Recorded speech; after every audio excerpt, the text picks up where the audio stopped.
Our next Game Changer Award of the evening is being presented to a community leader who supports and elevates Pacific Islander talent and entertainment. Her nonprofit organization, Peak, has been instrumental in moving the needle towards better inclusion and portrayal of the Pacific Islander communities. We are also all very much looking forward to watching her film the highly anticipated sequel, Moana 2. Here to introduce her is the president and executive producer of Cloud Woman Media, who has dedicated his 28-year career to creating Native American and Indigenous stories in film and television. Please join me in welcoming Bird Runningwater.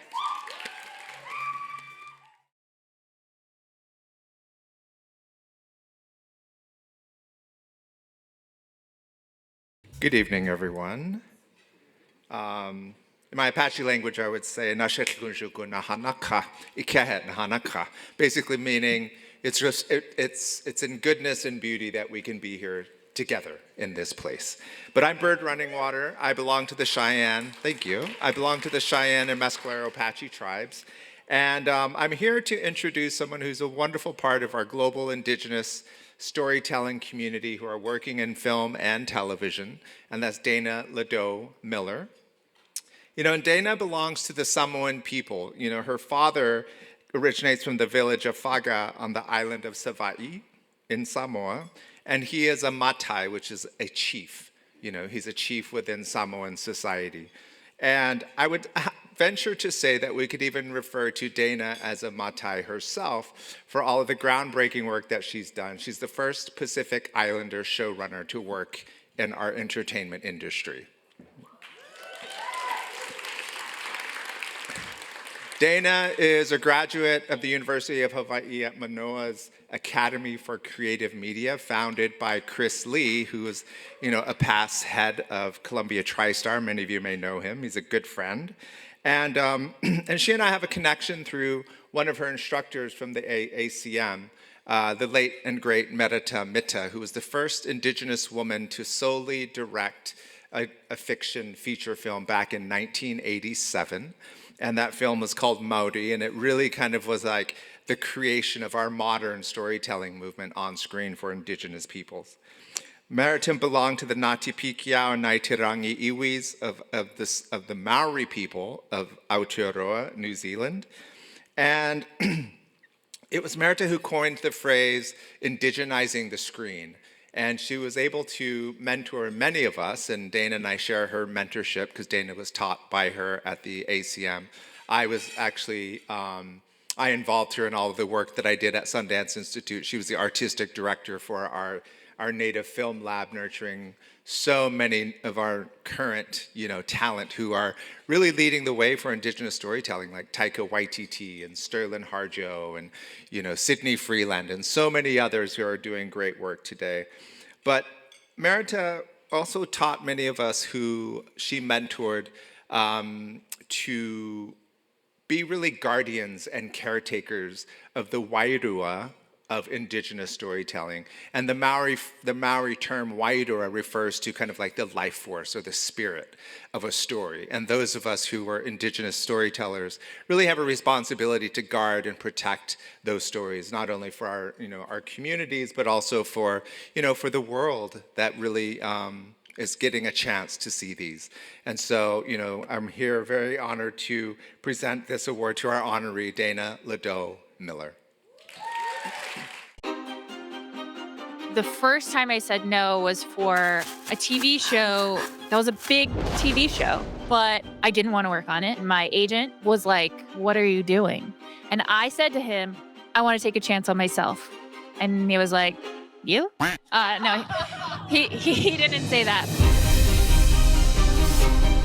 This is a harrowing true story. We really wanted to explore that. You have Moana 2 coming out. I watched the cut of the film, and it's very exciting.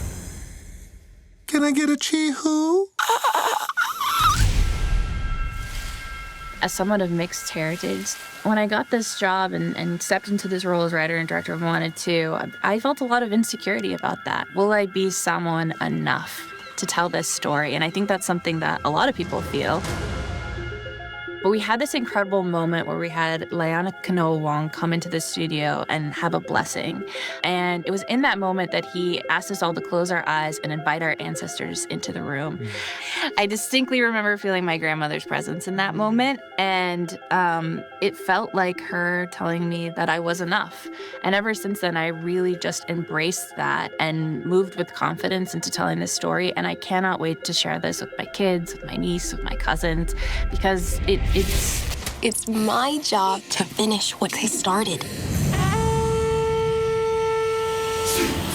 People started talking about Pacific Islanders in new ways, and I found a lot of other creatives who were also inspired by Moana and wanted the opportunity to tell stories. And so I kept looking for someone to lead the way and start a community for us here in Hollywood. I met someone else who felt the same way, and we looked at each other and we go, I guess we have to be the ones to start this. Moana, show our people just how far we'll go.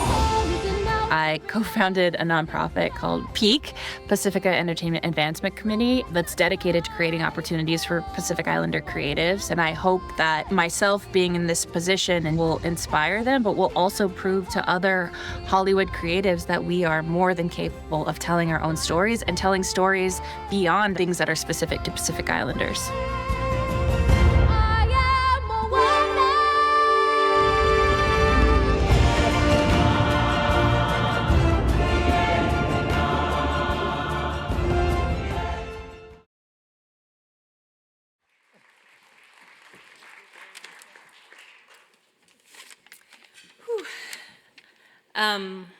Thank you, Bird. You took like half my speech by talking about Merita and how she mentored us. But truly, the first time I heard Bird's name, I was a student at the University of Hawaii at Manoa, and Merita was talking to me about what it meant to be a Pacific Islander filmmaker. And she told me about the work Bird was doing at Sundance and carving out space for Indigenous filmmakers. And I remember thinking at the time, it would be such a dream to meet him. And tonight I get to stand on the same stage and call him a friend. And so thank you so much, Bird. And thank you to the Asia Society for this honor. I'll admit, it's been a pretty emotional week for me. We're in the midst of press for Moana 2, and every day I keep being asked about what it means to me to be a Pacific Islander filmmaker. And in a lot of ways, every question feels like I'm being asked how much I'm worth and what it means to be me. And it feels like it's putting a price on who I am as a human and who the people that I love are as human beings. And I'm sure a lot of you in this room can understand what that feels like, to always be put to the test, to prove that you're enough. Even as you're creating one of the biggest films of the year, the questions are still there. And it's got me thinking a lot about a moment early in Moana 2. Moana's grappling with the weight of this new call to adventure. This is a call from the ancestors to lead her people into a new future, this new expansive future. And she's struggling, not because she doesn't believe that this is the right thing to do, but because she can't understand why this time feels so much different than the last time. And Grandma Tala says to her, as if you've seen the movie, which apparently a lot of people have seen the movie and care about it, that's what I'm learning.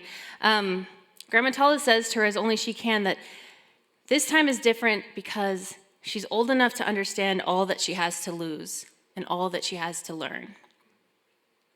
And when Christian Fanene Schmidt and I first started PEAK a little over 2 years ago, we were pretty naive about what would be asked of us.